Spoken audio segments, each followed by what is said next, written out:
Bonjour, je suis Vincent Ebrotier, Business and Spiritual Coach, président de ICI, Human Capital Involvement.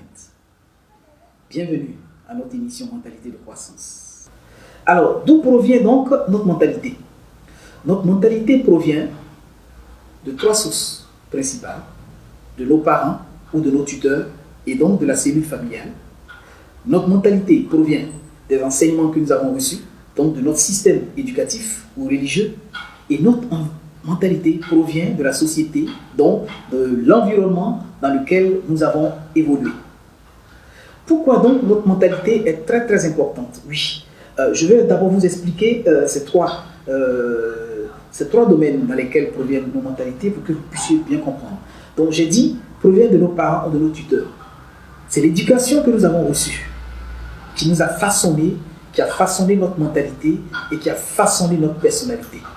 Oui, dans la cellule familiale, si nous avons été brimés, si nous n'avons jamais eu l'occasion d'avoir la parole, de porter nous-mêmes nos propres jugements, chaque fois que nous ouvrons la bouche, on nous brime, tais-toi.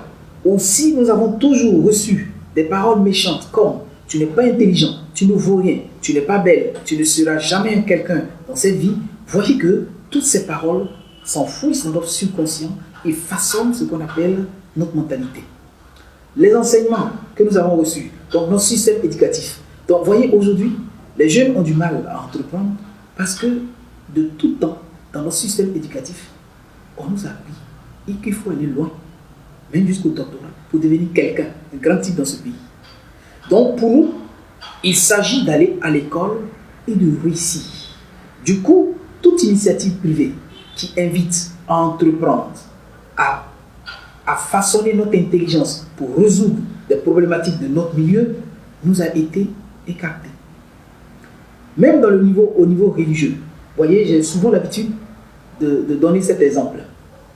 Pourquoi souvent notre religion ou les enseignements religieux que nous avons reçus façonnent aussi notre intelligence et notre mentalité. Par exemple, si vous avez eu la malchance de tomber sur un guide religieux ou dans un groupe où on vous dit toujours tout ce qui commence difficilement, pour lesquels tu peines à t'en sortir, c'est que Dieu n'est pas dedans. Donc vous voyez que, parce que tout ce qui vient de Dieu est limpide et clair. Donc du coup, tout ce qui est de l'ordre des difficultés, de la souffrance, c'est que Dieu n'est pas dedans. Vous voyez, quand vous avez emmagasiné un tel enseignement qui a façonné votre mentalité dans la vie, lorsque vous demandez quelque chose ou vous êtes en train d'entreprendre quelque chose, que le début est difficile, c'est compliqué, automatiquement vous déduisez, ce n'est pas la voie de Dieu. Donc voyez comment ces choses façonnent notre mentalité.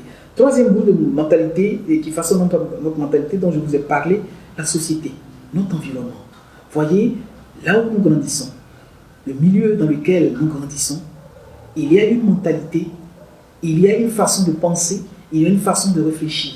Vous prenez deux enfants qui sont nés le même jour, envoyez le lendemain, un en Europe, laissez l'autre ici en Afrique, les deux vont grandir, ils auront le même âge, ils n'auront pas la même mentalité, parce que l'environnement, la société dans laquelle ils ont grandi, leur a façonné un savoir-être, un savoir-faire.